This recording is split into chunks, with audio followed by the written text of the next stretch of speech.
وقفت على القبور مسلما قبر الحبيب فلم يرد جوابي. أحبيب ما لك لا ترد جوابنا. إن الحمد لله نحمده تعالى ونستعينه ونستغفره ونعوذ بالله من شرور أنفسنا ومن سيئات أعمالنا. من يهده الله فلا مضل له ومن يضلل فلا هادي له. وأشهد أن لا إله إلا الله وحده لا شريك له وأشهد أن محمدا عبده ورسوله. وبعد، أيها الأخوة والأخوات، السلام عليكم ورحمة الله. Comme vous l'avez remarqué, donc, commencer ce sujet juste après cette lecture du Coran. Et cette sourate qui vient d'être lue, la partie de cette sourate est quelque chose d'assez difficile. Parce que, comme vous l'avez remarqué, donc, arrivera un certain moment, et on a parlé de Sakarat al-Maut, c'est-à-dire vraiment le moment où la personne devra agoniser. C'est un moment où, subhanallah, la personne se retrouve seule, même s'il y a des gens qui sont autour de lui. On n'imagine pas ce moment, et on ne pourra jamais l'imaginer, puisqu'on n'y est pas passé. Là, comme le disent les savants, et comme on le voit d'après les textes, et comme on le remarque, je parle de ceux qui ont assisté à la venue de certaines personnes. C'est une personne qui, en général, est souvent déconnectée de ceux qui sont autour de lui. J'ai bien dit en général parce qu'il y a des personnes là qui sont conscientes. Certains aussi, comme vous avez remarqué, donc, sont dans une situation qui montre déjà que la manière dont ils réagissent face à cette agonie et cette sortie de l'âme du corps est déjà un signe de mauvaise fin pour certains. Vous allez comprendre le pourquoi. Donc le moment en vérité n'est pas très facile, et c'est pour cela qu'on vous demande de vous y préparer durant votre vie. Et sachez que dans les Shabbat, il n'y a aucun miracle pour préparer donc ce moment, sauf s'en remettre au Coran et à la sunna du prophète sallallahu alayhi wa sallam. Vous n'avez pas le choix. Toute âme qui a fonctionné comme il se doit, eh bien à ce moment-là, alhamdulillah, elle apprendra à ce moment-là, et on l'espère avec l'aide d'Allah subhanahu wa ta'ala, comme il se doit. Mais, j'ai bien dit, mais, si une âme s'est amusée à faire n'importe quoi sur cette terre, ne s'est pas posé les questions qu'il fallait vraiment se poser, n'a rien préparé. J'ai bien dit, n'a rien préparé comme on le voit des fois autour de nous. À ce moment-là, ne vous étonnez pas que ça sera une période qui peut durer 5 minutes. Comme certains peuvent agoniser pendant des fois 1 heure, 2 heures, et des fois, pour certains, et alhamdulillah, on ne le remarque même pas. Donc nous qui avons eu l'occasion d'assister à l'agonie de certaines personnes, wallah, on a vu des fois un tas de modèles, un tas de situations, et ce n'est pas facile. Et ceux parmi vous qui sont passés par là savent naturellement de quoi je parle. C'est pour cela, vous savez que ce potentiel temps, il est là, vous l'avez entre les mains. Vous êtes encore, entre guillemets, comme on dit, responsable de vos faits et gestes. Vous êtes capable de réagir. Mais si jamais Allah subhanahu wa ta'ala envoie l'ange de la mort et lui prend l'âme d'un tel, fils d'un tel, vous ne savez plus faire marcher. Et si jamais il vient un moment qui, toi, tu ne penses pas, vous savez très bien que personne ne va penser que la mort arrive dans 1 minute, puisqu'il n'y a personne qui a ce rendez-vous en tête. Personne ne sait. Là, tu es au courant qu'il va arriver. Et c'est ça qui est étonnant dans la situation de certains. Ils savent que ce moment va arriver et qui va être fait. C'est pour ça qu'on l'a appelé Sakarat al-Maut. C'est les actes de la mort. C'est pas facile parce qu'il y a une âme qui va devoir quitter ce corps. Et c'est pour ça qu'Allah subhanahu wa ta'ala nous l'a rappelé وَالنَّازِعَاتِ غَرْقًا وَالنَّاشِرَاتِ نَشْرًا. Ça veut dire que là, lorsqu'elle sortira de ce corps, on a 2 solutions. Certains savants vous parlent de l'âme qui n'a rien fait de spécial sur terre, qui était dans le maras et dans les péchés. Cette âme va essayer de se cacher le plus loin possible dans le corps. Elle va être arrachée du corps.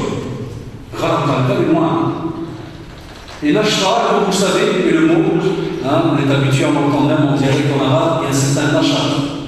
C'est comme si, subhanallah, l'exemple qui a été donné, imaginez-vous, si vous prenez de la laine et vous mettez un hameçon à l'intérieur et vous enroulez la laine autour de cet hameçon. Et vous tirez l'hameçon, qu'est-ce qui se passe? Il y a un déchirement. Et si, subhanallah, vous prenez par exemple du beurre et vous mettez un hameçon dedans et vous tirez l'hameçon, eh bien, comme disent les jeunes, c'est même en français, on emploie cette phrase, on dit c'est sorti comme du beurre. Pourquoi on dit c'est sorti comme du beurre, subhanallah? Parce qu'on parle de facilité. Et bien c'est ce qu'on espère que chacun d'entre nous aura. Le dernier exemple, pas le premier exemple. C'est pour cela qu'il y a certaines bienséances à avoir dans l'école. Et ces bienséances, on est censé les étudier et se les répéter. Ça laisse mon avis, quasi tous les jours. Et d'autres d'après le courage. Une fois par semaine, une fois par mois. Mais moi je vous conseille tous les jours, avant de dormir, de réfléchir à votre journée, à quoi vous l'avez passé. Qu'avez-vous fait vis-à-vis d'Allah subhanahu wa ta'ala de bien ou de mauvais? Quelles ont été vos réactions durant la journée? Avez-vous parlé sur le dos de quelqu'un? Avez-vous colporté des propos sur quelqu'un? De quoi a été faite votre journée? Pour qu'alhamdulillah, la personne se retrouve tous les jours en état de repentir, comme le faisait le prophète sallallahu alayhi wa sallam, entre 70 et 100 fois par jour. Demande pardon et chers. Ce n'est pas donné à tout le monde. Ce n'est donné qu'à celui qui est conscient durant sa journée qu'il est sur terre pour l'adoration d'Allah subhanahu wa ta'ala. Lui, à ce moment-là, il est prêt. À chaque heure, il est prêt. Même si la maladie le touche, il accepte. Et c'est pour cela, subhanallah, le prophète sallallahu alayhi wa sallam, c'est le point 1, c'est qu'on doit accepter le destin et patienter et être confiant envers Allah subhanahu wa ta'ala. Apprenez cela tous les jours, pour que le jour où la mort vous rend visite, vous êtes alors à ce moment-là dans cet état. Et ce n'est pas étonnant pour vous, car vous êtes au courant que ce moment est arrivé. Et c'est pour ça que le prophète, dans la tradition authentique, a dit Ajabi al-mu'min. C'est-à-dire, subhanallah, l'état du croyant, c'est incroyable. Son état, il est incroyable. C'est-à-dire, si jamais il est touché par un bien ou par un mal, quoi qu'il arrive, il remercie Allah subhanahu wa ta'ala. Et ça, tu n'as spécialement que pour le croyant. C'est-à-dire, s'il est touché par un bien, chacun, il remercie Allah subhanahu wa ta'ala.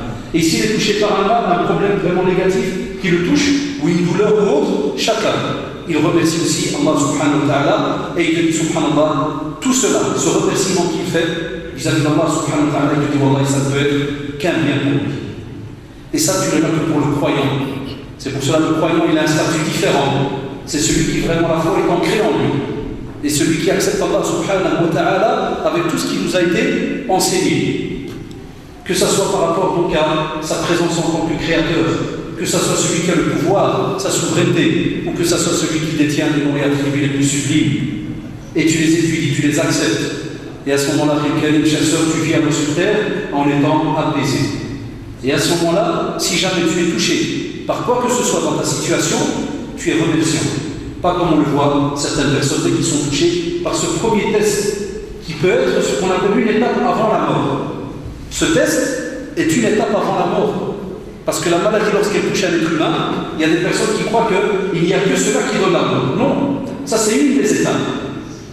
Parce que la preuve, il y a des personnes qui meurent, crise cardiaque directe, il n'y a pas de maladie, il n'y a rien du tout. Donc ceux-là, ils ne sont même pas prévenus. Mais ici, on te dit, alhamdoulilah, t'as encore un petit bienfait, ça veut dire que tu es malade. Et qui dit malade ou maladie dit qu'il se peut que, subhanallah, ça soit une occasion pour toi de quitter cette terre. Alors à ce moment-là, on te dit, sois remerciant vis-à-vis du destin. Accepte ce que Allah subhanahu wa ta'ala t'a donné comme destinée. Et à ce moment-là, subhanallah, on a des personnes, vous l'avez remarqué, qui commencent à se révéler vis-à-vis d'Allah subhanahu wa ta'ala.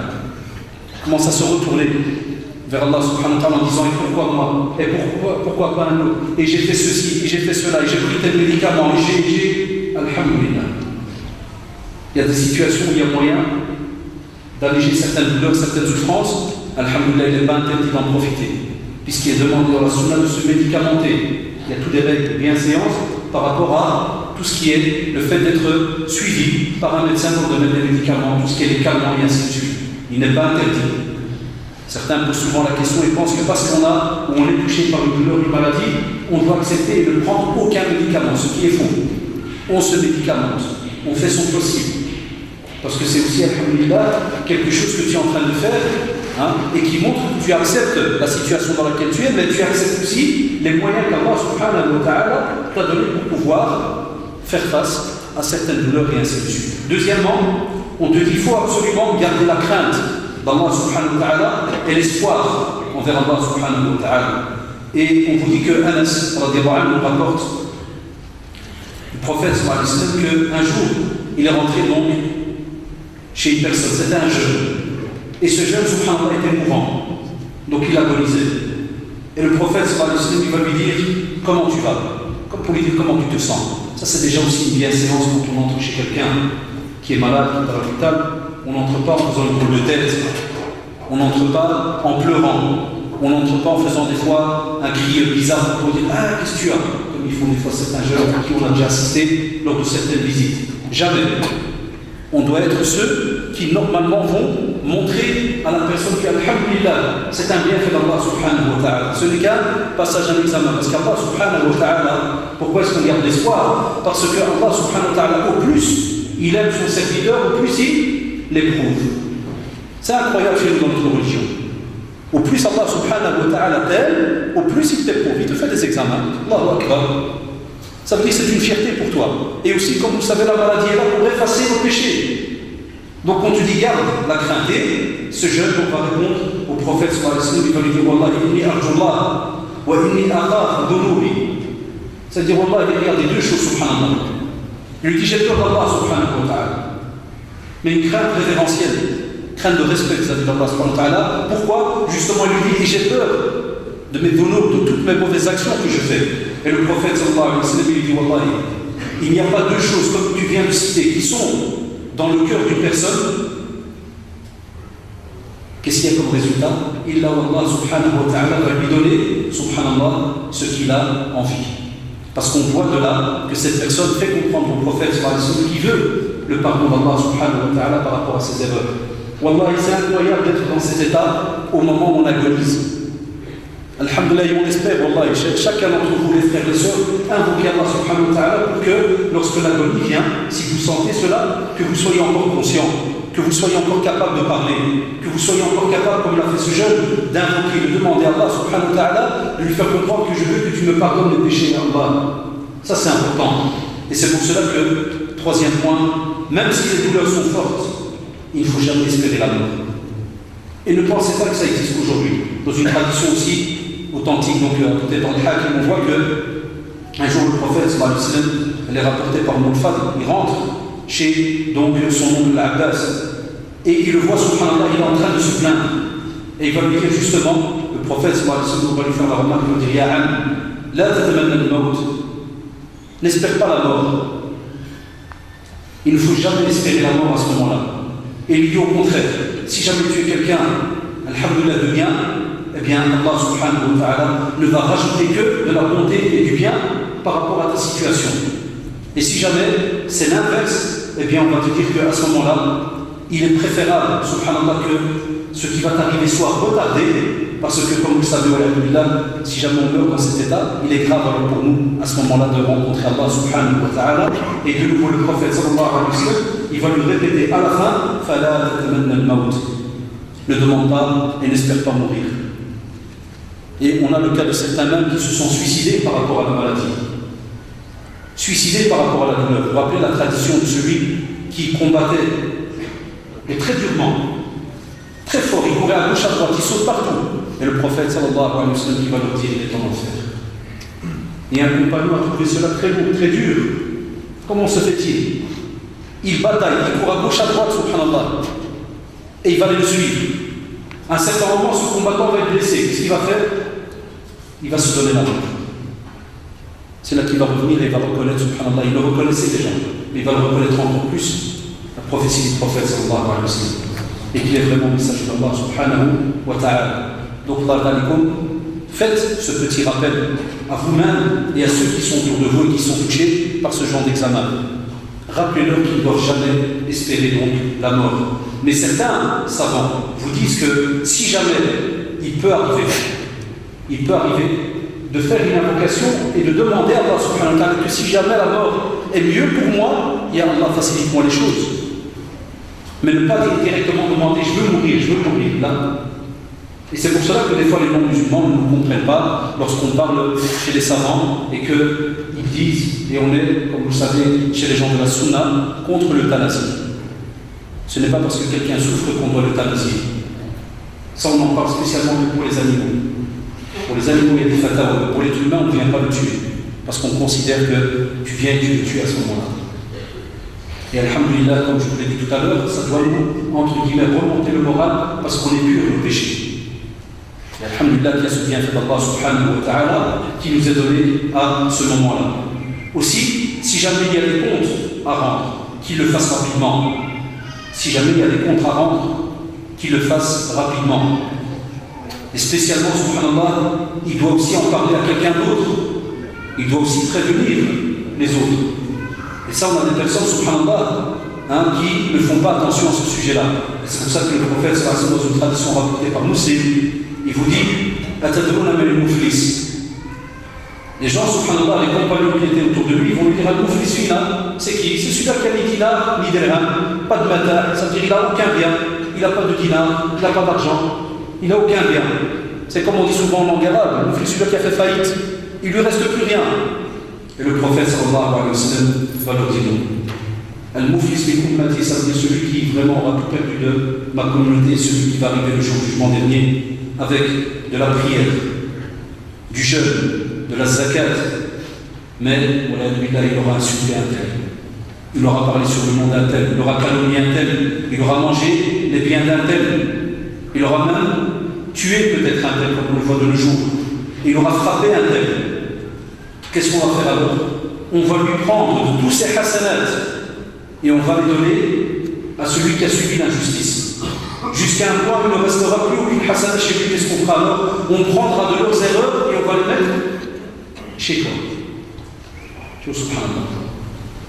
Donc, ya shabab, les frères et sœurs, toute personne qui a un problème, une polémique vis-à-vis de quelqu'un qui l'arrange. Moi, j'ai remarqué ces derniers temps qu'Allah dit certains, ils ont des fois un problème vis-à-vis de toi, ils peuvent avoir, il a volé de l'argent, ils peuvent avoir t'arnaqué, ils peuvent avoir fait un tas de choses, calomnier, parler sur ton dos, faire un tas de choses, et ils sont à l'aise. Incroyable, ils sont à l'aise comme si de rien n'était. Ou quand tu rencontres le frère ou la soeur, tu dis craignez Allah subhanahu wa ta'ala, arrangez cette affaire, là, tranquille, comme si de rien n'était. Wallah, ces personnes-là ne doivent pas s'étonner que le jour du jugement dernier, il n'y aura pas de pitié. Comme a dit le prophète Hassan, ce jour-là, il n'y aura pas de dinar ou de dirham. Il y aura des hasanat et des sayyi'at, dans une autre tradition. Ça sera le jour où il y aura des hasanat et des sayyi'at. Il n'y aura pas avec ça à ce moment-là, remets-moi 10 euros, ou remets-moi mes 2000 ou 3000. Abadan. Et il y a des gens qui arrivent à dormir à l'aise. Et on en connaît. Incroyable. Allah, c'est ce que j'appelle des personnes qui ont un visage d'aluminium. Ça brille toujours. Il sait que son affaire est grave. Il mange les biens des autres. Et il est comme si de rien n'était.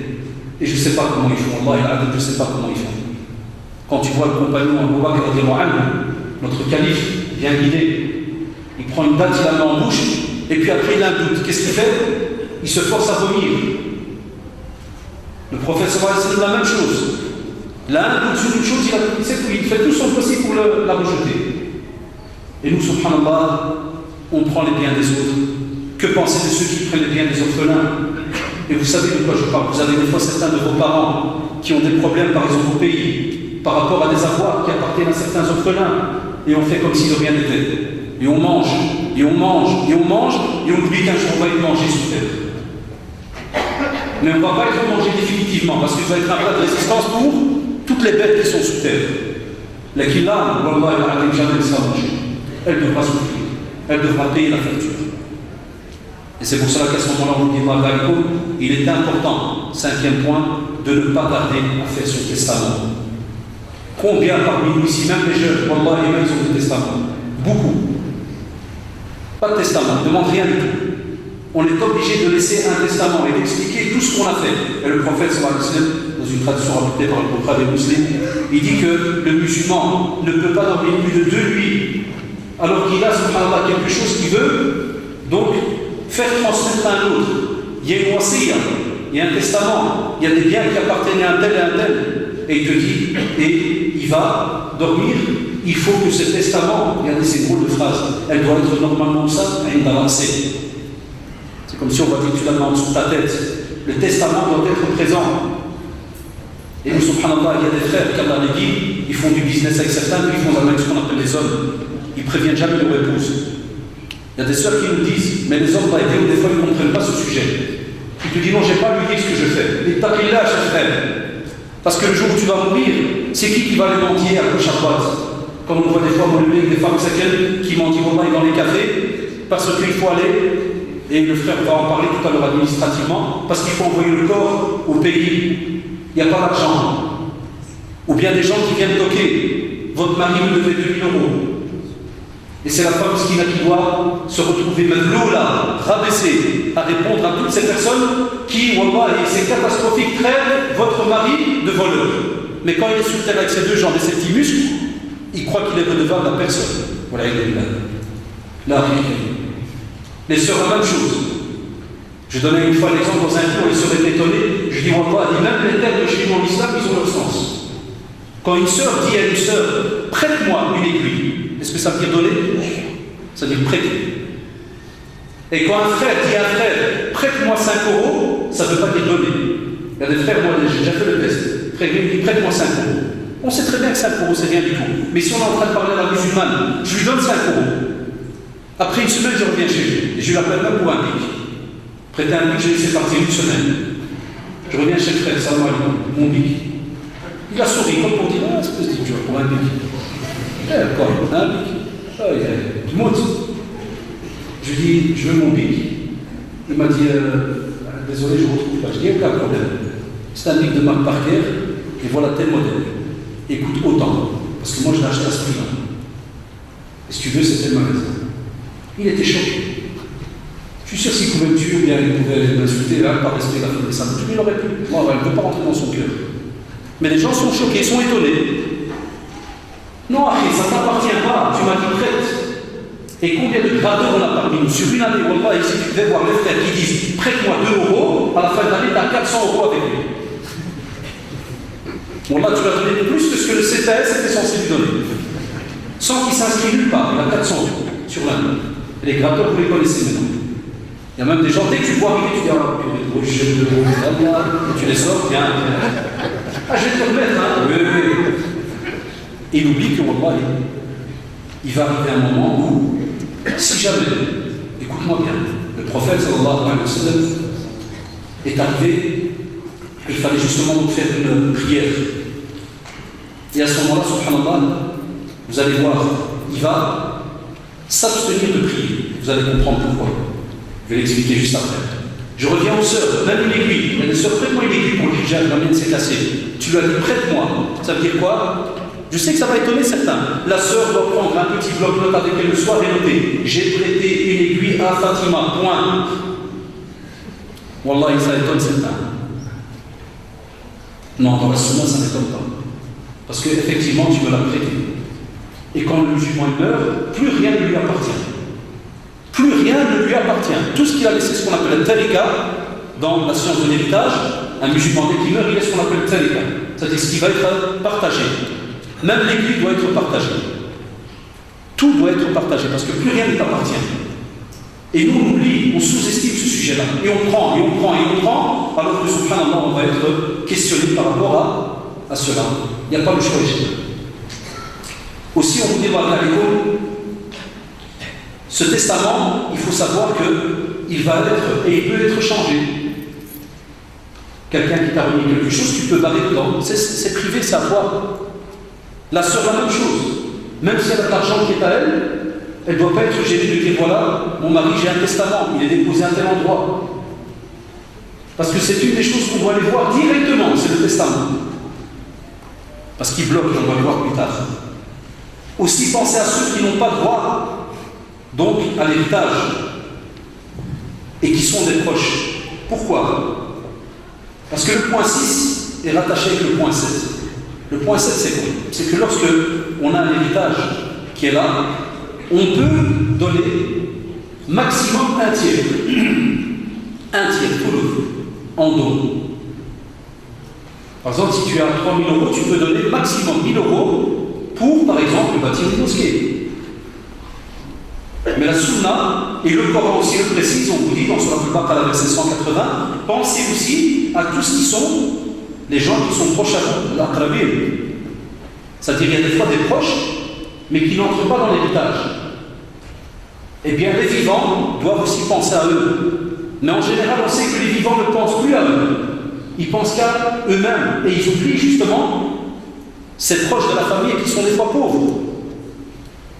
Et c'est pour cela que, par exemple, c'est un exemple que je cite, au Maroc, par exemple, il y a quelques années, a été votée une loi dans le comité des théologiens par rapport au fait que si jamais, écoutez-moi bien, un oncle, par exemple ton oncle, un frère, on va dire, moi je parle parce que je parle en tant que personne qui regarde l'adulte qui est mon oncle, parce que j'ai eu le cas dans la famille. L'oncle il meurt avant le grand-père.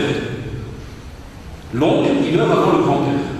Le grand-père, donc voilà, il y a de l'héritage et autres. Après le grand-père meurt, la grand-mère meurt. Les frères qui restent, ils prennent l'héritage qui reste. Mais il y a des enfants orphelins.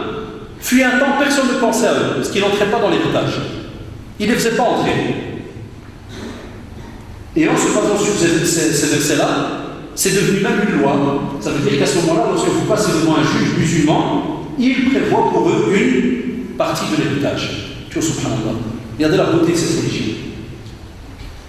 Même si tu es mort, les autres continuent à profiter des avoirs qu'Allah subhanahu wa ta'ala t'a donné. Puisque la preuve, et c'est, machallah, c'est la plus belle des preuves, rien ne t'appartient sur cette terre. Selon la volonté d'Allah subhanahu wa ta'ala. Parce que des fois, même si tu as 1000 euros en poche, tu peux les perdre dans les 5 minutes qui viennent. Donc on vous dit, ça, c'est un point qui est très très important. Pensez justement à ceux qui n'ont pas droit et aussi faire en sorte de ne pas dépasser un tiers. Le prophète, il vous dit, dans une tradition de Sa'd ibn Abi Waqqas, un jour, il était avec le prophète sallallahu alayhi wa sallam, et c'était lors du pèlerinage Hajjat al-Wada, son dernier pèlerinage d'adieu. Et subhanallah, il dit que j'ai été fortement malade. Sa'd ibn Abi Waqqas a été fortement malade. Et subhanallah, il dit, et alhamdulillah, donc j'ai été guéri, donc je n'ai pas été touché par la mort. Mais il dit, le prophète sallallahu alayhi wa sallam est venu lui rendre visite. Mais il dit, mais au moment où il était malade, il te dit en vérité, wallah, c'est comme si j'allais mourir. Il était tellement malade, il dit, c'est comme si, subhanallah, j'allais mourir. Mais on sait de par l'histoire qu'il n'est pas mort de cette maladie-là. Mais regardez, subhanallah, il en prend une leçon. Il en parle par après. Et il dit, subhanallah, voilà, j'allais quasi mourir. Et le prophète s'assouvient, il me rend visite. Et il lui dit alors, ya Rasulallah, j'ai beaucoup d'avoir. J'ai beaucoup d'avoir. Et il dit, je voudrais donc donner ce que j'ai, mais je n'ai qu'une fille pour donner donc l'héritage. Et il dit à ce moment-là, voilà, je voudrais donner un tiers de ce que j'ai. Et même comme ça, le prophète sallallahu alayhi wa sallam, donc il va, il lui demande, hein, regardez, c'est lui qui demande au prophète sallallahu alayhi wa sallam, est-ce que je peux leur donner donc un tiers? Et le prophète sallallahu alayhi wa sallam, il lui fait comprendre, il lui dit, là, non. Il lui dit, alors si je donne un morceau, il lui dit non. Jusqu'à ce qu'il arrive, donc vraiment, il lui dit le tiers de mes avoirs. Et là, à ce moment-là, subhanallah, le prophète sallallahu lui dit alors, Al-Thul Kathir. Pourquoi? Parce qu'il va lui faire comprendre, il y a ça. Il lui dit après, lorsque tu vas mourir, tu vas laisser des héritiers. Il lui dit, il est préférable que tu laisses quelque chose à ses héritiers au lieu que tu les laisses mendier. Il est préférable que tu laisses quelque chose à ses héritiers au lieu que tu les laisses mendier. Et nous, aujourd'hui, on a des personnes, entre guillemets, des fois des parents et même des jeunes. Qu'est-ce qu'ils font? Il y a des fois des parents, parce qu'il y a des jeunes qui me le disent. Il me dit, mon père, dès qu'il est tombé malade, exprès, il a été tout vendre. Il a été tout vendre.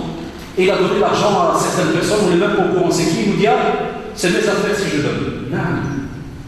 On sait, c'est encore tes biens, tu as raison. Mais l'intention est mauvaise. Parce que des fois, il y a des petites polémiques entre les parents et les enfants. Alors il y a la personne qui, subhanallah, veut à ce moment-là déshériter quelqu'un qu'on ne peut pas. Et tout ce que je vous dis là prépare l'agonie. Voilà. Regardez, on est à peine dans l'agonie. Hein. Ça prépare ce moment-là, subhanallah. Parce que si tu n'as pas mis en pratique tout ce que je viens de dire, ton départ de cette terre, wallah, il va être très très dur. Parce que tu auras désobéi à Allah subhanahu wa ta'ala depuis le début. Et à ce moment-là, subhanallah, on vous dit alors, laissez Allah subhanahu wa ta'ala partager les choses comme il nous l'a demandé, subhanahu wa ta'ala. Et si jamais quelqu'un a été injuste envers vous, que vous soyez père, mère, laissez le dossier entre les mains d'Allah subhanahu wa ta'ala. Et la meilleure solution, c'est que les parents pardonnent à leurs enfants. Parce que je ne pense pas qu'un père ou une mère voudrait voir son enfant le jugement dernier tiré par des chaînes. Personne, je crois, ne pourrait résister à cette vision. De voir son enfant, d'entendre l'ordre d'Allah subhanahu wa ta'ala qui va dire voilà, prenez-le et enchaînez-le. Et en enfer, jetez-le. C'est pour cela qu'on vous dit arrangez les choses de votre vivant. Aussi, il est important d'avoir 2 témoins pour l'écrit. Ça, c'est aussi quelque chose qui a été délaissé. Parce que Allah, subhanahu wa ta'ala, dans Surat Al-Maïda, dans la table servie, verset 106, il nous le dit, il nous le demande. Il dit وَالَّذِينَ آمَنُوا شَهَادَةُ بَيْنِكُمْ إِذَا حَضَرَ أَحَدُكُمُ الْمَوْتُ مِنَ الْوَصِيَّةِ اثْنَانِ lesquels ذَوَا عَدْلٍ مِنْكُمْ. ذَوَا عَدْلٍ, ça veut dire 2 témoins. Deux témoins. ذَوَا عَدْلٍ مِنْكُمْ, ça veut dire des gens justes. Et si jamais, subhanallah, on est en voyage et qu'il n'y a pas moyen d'avoir des musulmans, vous connaissez donc le reste du verset, même si à ce moment-là, des non-musulmans témoigneraient. Et on vous dit toujours, subhanallah, la personne, إِذَا حَضَرَ الْمَوْتِ إذا حضر أحدكم الموت, ça veut dire que la personne, il sent que voilà la mort approche, qu'est-ce qu'il fait? Et il est resté général, أحدكم, ça soit l'un d'entre vous, il doit absolument faire son possible pour que, à l'Wasiyya, le testament, il y ait 2 témoins qui soient présents. Pour qu'il n'y ait pas de polémique plus tard, pour qu'on ne vienne pas dire, ah, il manque telle et telle chose, et comment ça se fait? Nous, on savait que mon père avait une 2e maison, il avait ceci, il avait cela, et aujourd'hui même, à où je vous parle, combien de jeunes, Allah, ils ne sont même pas au courant des avoirs de leur père. Tout à l'heure, je parlais des maris vis-à-vis de leurs femmes. Mais même les enfants vis-à-vis de leur père, Allah, ils ne sont même pas au courant. Ça repart. Je dis, mon père, il a 3 maisons. Tu dis, ils sont au nom de qui? Tu dis, Allah, ouais. Et mon séva, c'est que le jeune vient te parler, mais son père est mort. Tu dis, après, comment on doit faire? Moi, je sais qu'à ce qui paraît, mon père, dans une ville au fin fond du Maroc, il avait acheté une maison là-bas, il est loué depuis 30 ans, mais il ne va plus. Comment on doit faire maintenant? C'est une monsée, Allah, et ce mort va payer pour cette maison. Et on a comme ça des cas. Donc là, il faut parler à vos parents. Et je sais que certains, c'est gênant. Je me rappelle une fois quand je l'ai parlé dans un cours, un jeune a été dire à son père, il m'a dit, qu'est-ce qu'il y a, vous me tuez déjà vivant? C'est comme s'ils croient que ses enfants c'est des rapaces. Ils veulent déjà le déplumer vivant. Non, ça n'a rien à voir, c'est de la religion. C'est seulement faire un rappel aux parents pour leur dire, voilà, il y a la Bible, il y a la Bible, si tu as quelque chose, Allah Ta'ala, n'oublie pas, écris-le, laisse-le quelque part. Parce que c'est ce qui va te bloquer au Lévinas. Et il n'y a pas, Yashallah, de testament ou de nom pour les héritiers légaux. Là, et le prophète dans la tradition authentique, il nous le dit. On ne laisse jamais une wasiyya, un testament pour quelqu'un qui a déjà une part dans l'héritage. Pour cela que des fois, tu as des personnes, et là vous comprenez, comme je disais tout à l'heure, qu'il y a des parents parce qu'ils ont un problème avec un de leurs fils. Qu'est-ce qu'ils font? Ils prennent la part du fils et la donnent dans l'héritage, entre guillemets, aux 2 autres garçons. Il fait une wasiyya. Il dit, je veux que le partage ne se fasse que sur 2 au lieu de 3. Est-ce qu'elle est valable? Elle est rejetée. On ne peut pas. Pourquoi? Parce que l'héritage, c'est Allah, c'est Allah subhanahu wa ta'ala qui le donne. C'est pas toi. Toi, tu n'as rien à voir. Une fois que tu es mort, c'est fini. C'est le Coran et la Sunna qui viennent pour partager tes avoirs. Donc, on ne peut pas faire de testament pour quelqu'un qui n'a rien à voir. C'est pour cela que, 11e point, le testament doit être conforme au Coran et à la Sunna. Et comme a dit Aïcha, rapporté par le Bukhari et Muslim, Man ahdatha fi amrina hadha ma laysa minhu fa huwa raddun, il est rejeté. Celui qui a innové dans notre religion, eh bien son innovation est rejetée. Donc on ne peut pas, par exemple, aujourd'hui, inventer un nouveau système d'héritage. On ne peut pas. On fonctionne après l'héritage, donc, comme Allah subhanahu wa ta'ala, son prophète Muhammad sallallahu alayhi wa sallam, nous l'a donc indiqué. Aussi rappeler dans son testament que l'on veut que tout se fasse d'après la sunna, pour ne pas être responsable. Même du moment de l'agonie, en parler et shabab. C'est-à-dire bien expliquer que chacun, subhanallah, doit être conscient que l'agonie, le lavage, l'enterrement, tout doit être fait d'après le Coran et la sunna du prophète, parce que c'est un acte d'adoration. Et pour enlever ta responsabilité, tu dois le laisser dans le testament. Dire à ta famille que voilà, je veux que tout soit fait d'après le Coran et la sunna. Demander aux hommes de science. Comme ça, si jamais ils commettent eux une innovation, toi tu es à l'aise. Wallah, tu es ouvert. Mais les gens ne s'en parlent pas. C'est pour ça que j'ai des jeunes qui vont, par exemple, des fois enterrer leurs parents au pays, ils reviennent et te disent Wallah, la famille m'a rendu fou. Plein d'innovations, plein de cris par-ci par-là, plein de pleurs n'importe comment, ceux qui se déchirent les habits, ceux qui viennent qui mettent des trucs spéciaux sur la tombe, ceux qui viennent qui commencent à faire un tas de gestes bizarres et ainsi de suite, ou des rituels bizarres, ceux qui viennent lire la Côte des Charognards et qui ont besoin de je ne sais pas combien d'enveloppes d'argent, un tas de situations où des fois tu es dépassé. Pourquoi? Parce qu'il n'y a pas eu de testament. Quand il y a un testament et qui est légal, moi je dis même aux jeunes d'aujourd'hui spécialement, parce qu'il n'y a plus de respect comme avant, Wallah, il va au consulat et fait le légaliser. Comme ça, quand tu descends au Maroc, par exemple, si jamais tu vas descendre au Maroc, que ça soit toi ou bien ton père ou ta mère, si tu descends au Maroc, le premier qui ouvre sa bouche, tu sors le papier. Il n'y a pas ce corps, Wallah, va vous toucher. Ah, je suis le frère, je suis tel frère, je suis le fils, j'ai le testament. C'est à moi que mon père a donné, ou ma mère a donné la responsabilité d'enterrer. Il a bien mis après le Coran et à la Sunna. Et il y a le cachet de l'ambassade. T'es contre, tu vas te plaindre. Mais Allah, il va vous toucher. Parce qu'il y a des massacres qui se font, il y a des choses incroyables qui se font dans certains enterrements. Et les gens n'en parlent pas. Non, le testament, tu dois absolument parler de cela aussi. Parce qu'on a aussi d'autres qui exagèrent. Ils font que des testaments sur l'argent. Il a une page, j'ai vu le testament, une page, aller chez un tel, il doit 200 euros, aller chez un tel, il doit 300. Et il n'y a rien sur l'enterrement ni quoi que ce soit. Comme pour dire, je dois le flou, le reste de pas même à discuter. Non. Même l'enterrement, il doit être expliqué. Très très important. Et on ne peut léser personne. On l'a dit, vous l'avez bien compris, puisque je le répète encore une fois, parce qu'on ne peut laisser donc personne. Aussi, on vous dit, le testament, vous savez pourquoi? Parce qu'on vous dit, subhanallah, et on en reparlera peut-être à la fin, mais le temps va très vite, parce qu'une des choses qui bloque le mort dans la tombe, vous savez c'est quoi? Les dettes. Un jour, le prophète, il s'est levé dans une tradition authentique, il a demandé. Il a dit, est-ce qu'il y a quelqu'un qui est proche de cette famille, la famille Intel? Il a répété plusieurs fois. Il y en avait un qui était là parmi eux, il n'a pas osé lever la main. Et après, subhanallah, on a dit, ouais, c'est Intel. Ça, si on a dit, pourquoi tu n'as pas levé la main? Il a dit, c'était pour un bien. Je demande après toi, c'est pour un bien. Il a dit, votre personne, là, la famille, là, il y a un châtiment là. Il faut absolument remettre, il y a une dette. Il faut absolument la remettre. Ils ont été se renseigner. Et puis, subhanallah, ils ont couru partout pour remettre ce qu'il y avait à remettre. Jusqu'à ce que, le prophète sallallahu alayhi wa sallam a dit, voilà, votre ami maintenant, il est relâché. La dette, il y a quoi? Une dette. Notez-la.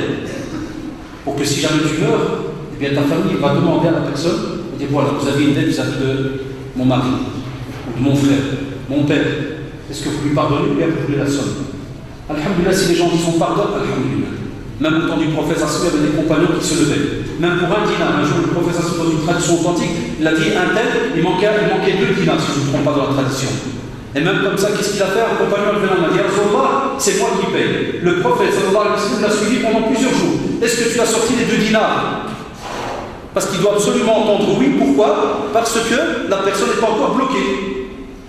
Tu vois, subhanallah. Donc ça, c'est un point important. Aussi, comme disent les savants, on arrive maintenant au moment de l'agonie. Et on vous dit à ce moment-là, c'est vous. Qu'est-ce que vous devez faire? Vous qui êtes présent au moment de l'agonie de la personne. Premièrement, il faut invoquer Allah subhanahu wa ta'ala pour lui. Allahumma thabbithu ya Rabb. Tu ne sais pas le faire en arabe, dis-le en français. Dis à Allah, fais en sorte que sa bouche soit ferme, qu'il soit conscient. Ya Allah, fais en sorte qu'il répète la shahada. Invoque Allah pour lui, Allah pardonne-lui. Moi j'ai déjà assisté à des agonies, des personnes sont là debout et regardent. Wallah, ils sont déjà en état de cadavre avant la mort du malade. Bouge pas, tu lui parles, fais Mohamed, invoque, rien du tout. Rien, bouge pas le type. Et après, réveille-toi, c'est là que maintenant celui qui agonise, il a besoin de vous. S'il te plaît, bouge, parle, là. Bien invoque Allah subhanahu wa ta'ala pour lui. Deuxièmement, ne dites que du bien en sa présence, ya shabab. Parce que dans la tradition authentique, lorsque quelqu'un, comme a dit le prophète sallallahu alayhi wa sallam, il dit que si jamais vous êtes présent avec un malade ou bien avec un mort, ne dites alors que du bien. Faqulu khayran. Vous savez pourquoi ne dites alors que du bien? Parce qu'il dit parce que les anges, fal-malaika yu'minun ala ma taqulun. Les anges disent amin par rapport à ce que vous dites. Il est rapporté par Muslim. Ça veut dire, Allah, il y a des fois des personnes, combien de fois on doit leur dire, s'il vous plaît, fermez votre bouche. Ça m'est déjà venu avec certains, dans la chambre, on les tire dehors, fermez votre bouche. Parce que le type, il vient, qu'est-ce qu'il dit? Devant tout le monde, hein, il lui fait, purée, il fait calusro. Spécialement quand j'ai assisté à l'agonie de certains jeunes qui sont morts, vous savez, à cause des fois la moto, des fois, ça arrive, un vol, cadastre, ceci, cela, voilà, ça arrive, vous savez, ça existe. Et t'entends les autres qui sont là dans la sécurité, Déjà avant, il avait une fois fait un braquage, des fois il l'a fait, des fois il a calmé. Non, fermez votre bouche, invoquez Allah subhanahu wa ta'ala pour lui. Parce que ce qu'il attend est pire. Ce qu'il attend, vous ne pouvez pas imaginer. Et c'est comme si on avait voulu vous témoigner sur terre, vous le voulez encore plus. On dit faites attention, ne dites que du bien à ce moment-là par rapport à lui. Et on vous dit aussi, faites, il y a une petite divergence chez les savants. Moi j'ai pris la vie de Cheikh Al-Albani, il dit dites-lui de dire. D'autres savants ils disent d'autres savants disent répéter tout simplement. C'est ce qu'on appelle tabrir la shahada, le fait de répéter la shahada. Et le prophète sallallahu alayhi wa sallam, dans le hadith authentique rapporté donc par l'imam Ahmed, il dit que justement le prophète sallallahu alayhi wa sallam un jour a rendu visite à quelqu'un d'Ansar, un homme qui était malade de Médine. Et il va lui dire à ce moment-là, le prophète sallallahu alayhi wa sallam va lui dire, parle avec cette personne. Et cette personne va dire au prophète sallallahu alayhi wa sallam, il va lui dire, est-ce que c'est bien pour moi que je dis la ilaha illallah? Et le prophète sallallahu alayhi wa sallam lui dit, Naam, dis-le. C'est important. Et en regroupe toute cette tradition-là, on voit que justement le prophète sallallahu alayhi wa sallam, il demandait à la personne de répéter la shahada. Il lui demandait de répéter la shahada, c'est important. Pour que le dernier mot qu'il utilise soit une attestation. Et il y a des personnes qui perdent ce moment très très important et ils passent leur temps à pleurer à côté de la personne qui agonise. C'est là qu'on doit avoir des hommes pieux, des femmes pieuses qui soient présentes de la famille. Il y a des fois des gens, j'ai déjà assisté, il y en a qui tapent contre les murs. Dernièrement, il y en a qui chopaient sur les armoires, cadavres, tant qu'il a les nerfs. Tu ne lui fais pas du bien à ce moment-là, tu ne fais pas du bien à cette personne qui agonise. Et on vous dit alors à ce moment-là de se retenir, de revenir en arrière si tu sens que tu n'es pas capable et laisser les personnes solides aller de l'avant pour parler donc justement avec cette personne qui agonise et de lui dire rappelle-toi Allah subhanahu wa ta'ala. Et Allah il a insisté et des machines qui vous racontent ça même sur internet et autres, il y a des personnes qui lui disent la ilaha illallah et quand tu t'approches de lui, Allah il est en train de chanter. Il chante, c'est grave. Allah c'est grave. Il chante. J'ai déjà assisté certains qui, je comprends même, me disent ouais, mes clés. Quel rapport aussi? Il parle de clés, il est cool, il parle de clés, il me disait ouais, mes clés, kada. Tu dis la ilaha illallah, Muhammad Rasulullah, dis mes clés. Assister à tous les modèles. C'est pas facile à voir. Pour ça qu'on a besoin de gens bien, solides, et n'insiste pas des gens qui sont mauvais. Ça, il faut être clair et net. Il faut être vrai qui vient n'importe comment, il y a encore les gargots, il y a encore l'odeur de la cigarette, Louina et compagnie, puis il rentre, ni salam alaikum, ni rien, puis il vient purée, fait ta vie, ça va toucher, il n'a même pas 18 ans, purée, qu'est-ce que tu appelles purée, qu'est-ce que tu vends de la patate ou là? On de la patate à faire un truc dans le parc. Si tu n'es pas dans un jardin, là, tu es dans un moment très très grave pour la personne. À ce moment-là, il faut être sérieux. Il n'y a pas de purée ce jour-là. Tu n'es pas capable, tu attends un peu à l'extérieur. Parce que c'est ta faute à toi, c'est pour ça qu'on dit qu'il faut écouter, il faut être présent aux conférences, il faut étudier, pour justement raffermir cette foi, pour être prêt. Et pas dès qu'il y a un petit accident qui nous touche directement, on lâche et on commence à sortir purée, notre purée. Il n'y a rien à voir. Et c'est pour cela que, comme vous dit, mettez à l'aise la personne, c'est très très important.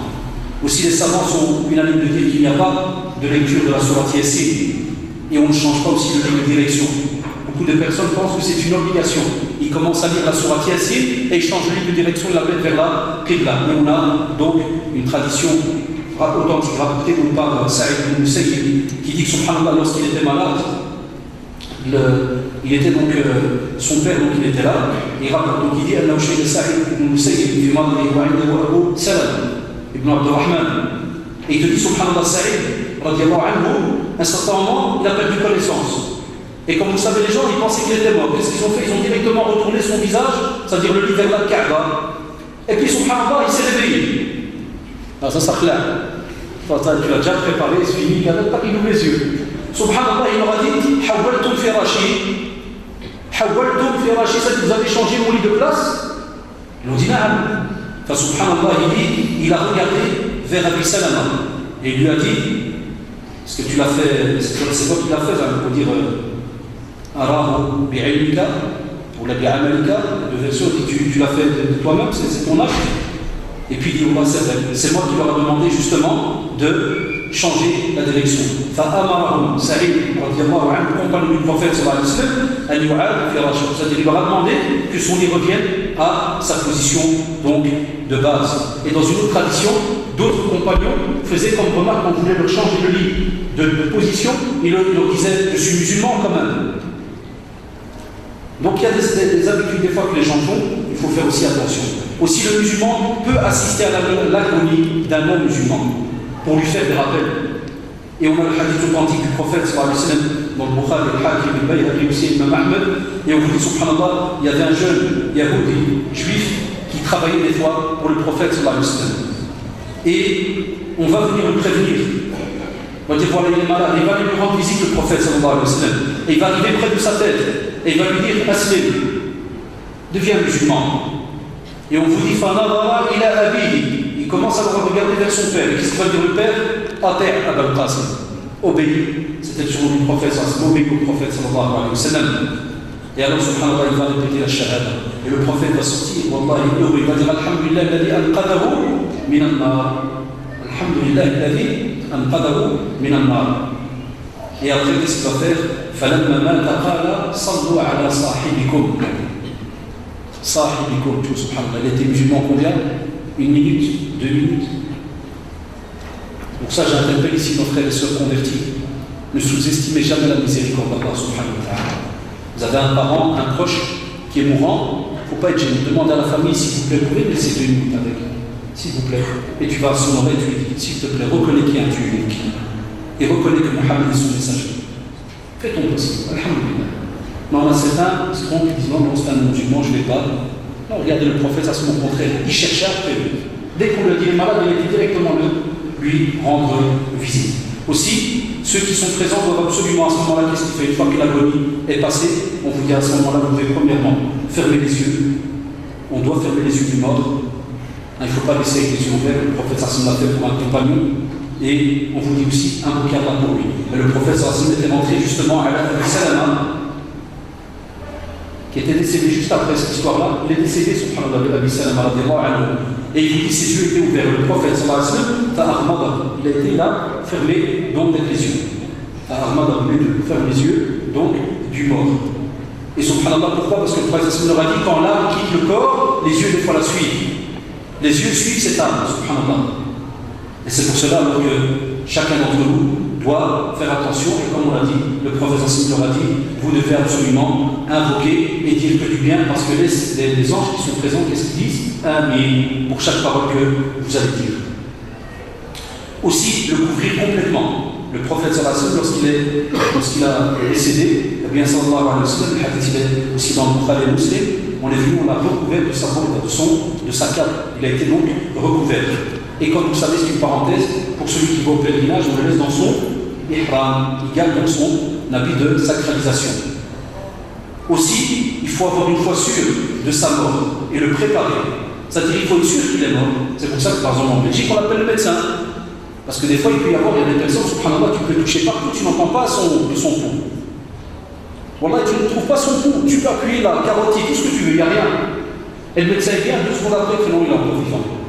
Et la famille sont déjà là, ça fait, appelle les pompes funèbres, appelle le frère qui va venir ici, je parle avec Mohammed des centaines de fois, il appelle, il vient jusque là, puis tu vois qu'il fait, puis il m'a dit. Machallah. Et c'est Jamal, t'as dit, ouais, et il est là en train de se faire. Elle retourne. Et qu'est-ce que vous voyez, le petit, il va habiter près de l'hôpital, mais ça dit qu'il va monter. Une fois l'œil gauche, une fois l'œil droit, non. Et il faut être sûr, donc c'est pour ça qu'on fait appel aux médecins. On vous dit aussi, on enterre dans la sunna, regardez ça qui est drôle, mais c'est parce qu'ici maintenant on a des lois qui sont des fois un peu embêtantes par rapport aux concessions, mais là jamais vous en parlera, mais dans la sunna, subhanallah, et même Aisha, lorsque son frère est décédé, il était donc sur il était biwadi Habasha, il était très très loin de la Mecque, et subhanallah, ils l'ont déplacé pour l'apporter donc à Médine. Et qu'est-ce qu'elle va dire? Elle va dire, Wallah, j'aurais aimé, il y a quelque chose qui est resté en moi, j'aurais aimé qu'il soit enterré, fi makanihi, là où il est mort. C'est pour ça qu'on a parmi les grands compagnons du prophète sallallahu alayhi wa sallam qui sont enterrés dans d'autres pays, Wallah, qui ne sont même pas dans la péninsule arabique. Parce que dans la sunna, on s'enterre là où on est mort. Mais parce qu'il n'y a pas des fois des concessions qui sont données comme ça à vie ou des choses comme ça, il y a des fois des règles à gauche à droite, il faut se renseigner. Et là, le frère Jamal Hafidahullah, il est plus apte à vous en parler tout à l'heure, Inch'Allah. Aussi payer les dettes de la personne, là maintenant vous m'avez compris. Payer les dettes de la personne, parce que maintenant il est mort. Et c'est là qu'on a dit que la personne donc, est bloquée. Dès qu'il y a une dette, la personne est bloquée. Wallah, mais il passe. Et c'est pour ça que le prophète sallallahu alayhi wa sallam, à ce moment-là, avait demandé, il lui a dit voilà, vous devez absolument les remettre. C'est très très important. Il y a même un bon hadith, subhanallah, une personne s'est donné garant. Il a dit Allah, je vais les remettre à toutes les personnes. Quand il a commencé à remettre, il y a une femme qui est venue. Elle lui a dit cette personne me devait 2 dinars. Et le prophète sallallahu alayhi wa sallam, donc, il va être mis au courant par la personne qui s'est portée garant. Et le prophète sallallahu alayhi wa sallam va lui dire wallah, il a un muhiqa, donne-lui les 2 dinars. Alors que là, le prophète sallallahu alayhi wa sallam était vivant. Donc on espère qu'il n'y aura pas des menteurs parmi nous, des gens qui vont venir mentir ou aller là, ça. Vous comprenez pourquoi on a demandé maintenant absolument qu'il y ait un écrit, des dettes et autres. Vous avez compris maintenant pourquoi? Pour que pas n'importe qui aujourd'hui pourrait venir mentir. Vous dire ouais, votre mari il doit 2000 alors qu'il n'y a rien, ou votre époux, ainsi de suite, épouse. Donc il faut faire attention par rapport donc à cela. Aussi, que doivent faire les proches du mort à ce moment-là? Eh bien, on peut, ceux qui sont présents, peuvent dévoiler le visage. Et le prophète sallallahu alayhi wa sallam est venu et il est rentré dans la pièce où il y avait Uthman ibn Mad'oun et il était mort, radiyallahu anhu. Qu'est-ce qu'il a fait sallallahu alayhi wa sallam? Fakashafa fi wajhi. Donc il a levé le tissu qui était sur son visage et il a embrassé. Et subhanallah, il a même pleuré. Et le narrateur, il raconte, Aïcha radiyallahu anha, il raconte, il dit wa baka hatta ra'ayt ad-dumu' tasilu ala wajhi. Subhanallah. Elle a vu donc le dumu' qui coulait, les larmes qui coulaient donc sur son visage. Cela veut dire qu'on peut pleurer, mais on n'exagère pas, on ne crie pas. Et le prophète Hassan a pleuré dans plusieurs situations, hein, lorsqu'il a eu le décès de ses garçons et de ses enfants. Il a pleuré, on lui a fait larmes. Tu pleures, ya Rasulullah, l'œil pleure.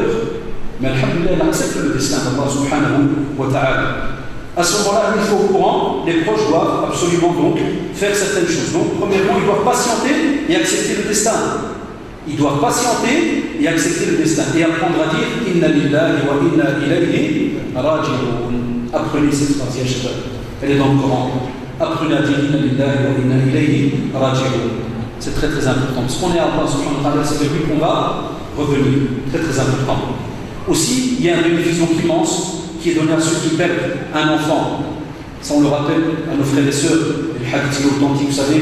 Hein, ce hadith où le prophète a dit que si jamais il y a 3 enfants qui décèdent, subhanallah, qui sont, même s'ils sont petits, il a, qu'est-ce que fait Allah subhanahu wa ta'ala? Allah, il fait entrer les parents au paradis. Et il y a une femme qui s'est levée, elle a dit Ya Rasulullah, et même s'il n'y en a que 2, elle a dit même s'il n'y en a que 2. Regardez quel bénéfice immense. Et qu'est-ce qu'ils feront? On viendra et on va leur dire entrez au paradis à ces enfants. Et subhanallah, dans le hadith authentique, les enfants vont dire non, on attend nos parents. Tu vois, subhanallah. Ils vont dire non, on ne veut pas entrer, on attend nos parents. Et on va leur dire alors, udkhulul jannah, antum wa abawakum. Allahu Akbar. Allah subhanahu wa ta'ala donc va ordonner que les 2 groupes entrent, les enfants et les parents. Et avec quoi? Bifadli, donc rahmatillah subhanahu wa ta'ala. Aussi, on n'a que 3 jours de deuil. Beaucoup de gens nous posent la question, voilà, l'oncle est mort il y a 3 jours, le mois prochain on a un mariage. Il y a des maghrébins qui retardent le mariage d'1 an. À l'âge. Pourquoi? On n'a que 3 jours de deuil. Et la femme, 4 mois et 10 jours pour son mari. Mais en tant que musulman, on n'a que 3 jours de deuil pour un proche. Sauf l'épouse vis-à-vis de son mari. Par respect au fait que chez nous en islam, l'homme, c'est lui qui est obligé de subvenir à tous les besoins de son épouse. Elle ne doit manquer de rien du tout. Parce que ça, on l'explique jamais aux sœurs. On lui dit seulement là, c'est pas des affaires, tu dois rester 4 mois et 10 jours chez toi. C'est pas de cette manière qu'on l'explique à une femme. Vous savez très bien que Satan est aux aguets. Il ne demande pas mieux qu'elle perde que le bénéfice qu'elle a eu. Mais c'est parce que le mari s'est occupé financièrement. Je parle des vrais couples, hein. C'est pour ça que certaines femmes aujourd'hui elles comprennent beaucoup. Ils disent, mais nous aussi, moi j'ai crevé, pourquoi est-ce qu'il ne fait pas lui aussi 4 mois et 10 jours? Ah oui, vous voyez la logique aujourd'hui, comment elle fonctionne. Mais c'est parce qu'aujourd'hui c'est l'inverse. Non, c'est les femmes qui travaillent pour l'homme. Le mec est à la maison, c'est elle qui va travailler tous les matins. C'est pour ça qu'elle aussi elle veut 4 mois et 10 jours. Ah, mais les vrais couples, c'est l'homme qui crie pour son épouse. de A à Z. Et en remerciement Miskina pour tout ce qu'il a fait Miskin durant sa vie, alors elle reste, machallah, 2, 4 mois et 10 jours. C'est pas un deuil où il va pleurer jour et nuit. Elle accepte le destin. Mais c'est un remerciement immense à Allah subhanahu wa ta'ala par rapport à ce mari qui était pieux, qui était bien, qui a été bien avec elle pendant toute cette période. Vous comprenez pourquoi aujourd'hui, beaucoup de femmes, cette règle les choque. Parce qu'il y a beaucoup de maris qui font n'importe quoi et la femme ne demande pas mieux d'avoir un deuil de 5 minutes le temps qu'il est envoyé au Maroc. Il dit, ah, avec la flot, il ne part pas plus tard. Déjà qu'il m'a embêté toute ma vie, il faut encore que j'attende aussi si jamais il dit que la flot est samedi prochain. Même mort, il est à la traque de stress. Alors qu'il est mort, il dit. Ah, qu'on soit honnête, les chaleurs, c'est des réalités, mais on le voit dans le socialisme. Mort, elle te dit, je suis encore embêté, jusqu'à ce que je le vois dans le trou. Ah oui, donc il faut faire attention dans l'alcool. Aussi, on peut prévenir les gens de la mort d'une personne, mais sans faire une publicité comme le font certains. On peut prévenir pour que justement les gens, subhanallah, soient au courant pour, si jamais on n'a pas des personnes qui savent laver le mort, si jamais on a quelque chose qui manque et autres, ils viennent alors pour conseiller. Et ça donc c'est important. C'est pour ça qu'on prévient alors à ce moment-là. Et le prophète sallallahu alayhi wa sallam a prévenu pour un Najashi. Il a prévenu justement qu'il était donc décédé musulman, comme vous le savez, et il a fait une prière pour de le rader. Et comme vous l'avez remarqué, la personne alors qui prévient peut demander aussi qu'on invoque Allah subhanahu wa ta'ala pour le défunt. Et c'est pour ça que le prophète sallallahu alayhi wa sallam pour le Najashi, rahimahullah, qu'est-ce qu'il a dit? Istaghfiru li akhikum. Istaghfiru li akhikum. Il a appelé le Néjus. D'Abyssinie, l'empereur d'Abyssinie, qui était chrétien à la base et qui a accepté, comme vous rappelez, le groupe qui a fait l'immigration en Abyssinie, le Habasha, et après, subhanallah, il s'est converti à l'islam. Et le prophète, lorsqu'il a appris, il a fait la prière de Rahib, de l'absent. Et il a dit, Istaghfiru li akhikum, il a appelé, c'est leur frère. Subhanallah. Donc ça, c'est un moment important, et que les gens, le temps dont il m'a été donné, j'y arrive à sa fin.